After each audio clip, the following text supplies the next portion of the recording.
Livre audio du pasteur Nguesson Mathias Anassé. La terre du Vitréolum. Partie 2. Les principes qui animent mes corps.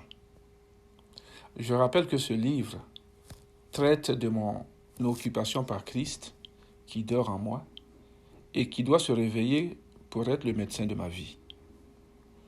La première partie a traité ma conscience des différents corps, des plus épais aux plus subtils. La deuxième partie traite les principes qui animent mes corps. La troisième partie va traiter les besoins que mes corps me font éprouver. Et enfin, la quatrième partie va traiter les états de conscience que mes corps correspondent. Je reviens maintenant à la deuxième partie. L'approche théosophique du Vitréolum ouvre mon esprit à une large compréhension des noumènes et des phénomènes de la vie. Comprenons qu'un noumène, c'est une réalité tangible et une virtualité intelligible, alors qu'un phénomène, c'est un fait constaté, susceptible d'études scientifiques et pouvant devenir un sujet d'expérience terrestre, humaine, naturelle, surnaturelle, etc. C'est quoi la théosophie? Théos, c'est l'étude, et sophos, c'est la sagesse. La théosophie est donc l'étude de la sagesse. Et c'est quoi la sagesse? La sagesse, c'est l'acceptation et la compréhension de tout ce qui existe.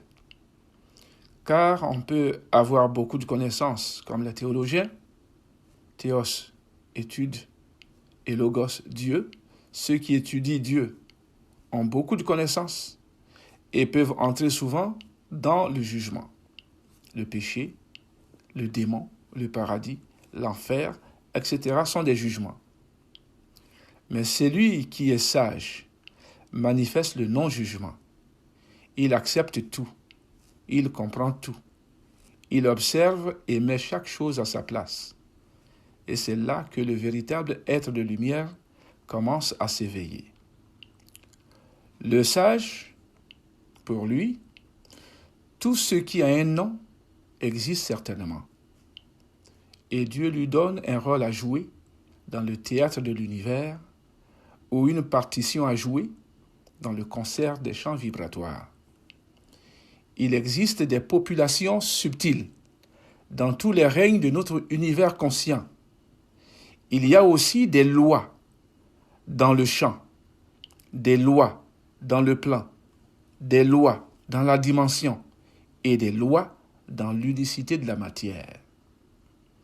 Et comme le sage ne juge pas, mais qu'il comprend la réalité de chaque créature, il entre consciemment dans le champ, choisit sa place et place chaque chose au bon endroit dans le concert, afin que le travail de l'ensemble soit pur, harmonisé et lumineux.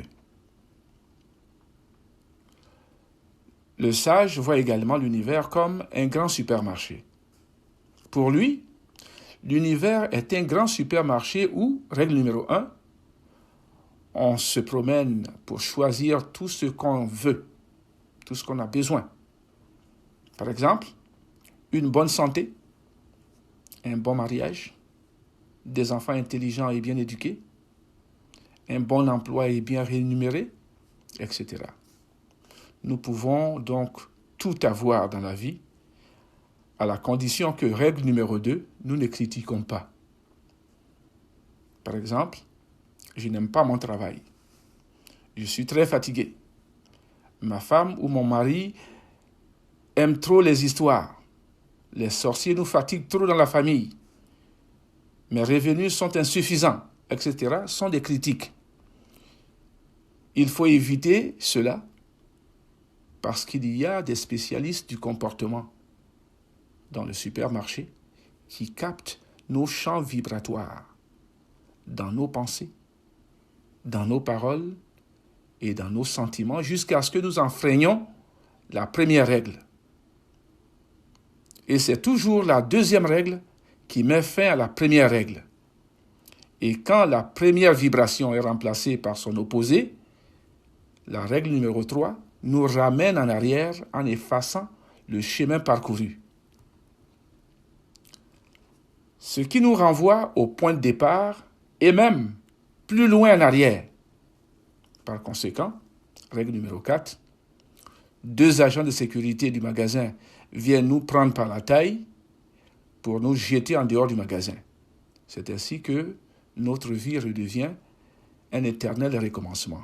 Alors le conseil qu'on peut donner, plus on porte une attention à quelque chose, et plus elle se développe. Par conséquent, ne portons pas attention à une mauvaise nouvelle qui a le pouvoir de changer notre champ vibratoire. La théosophie me dispose donc au non-jugement afin que je demeure dans une certaine fréquence vibratoire.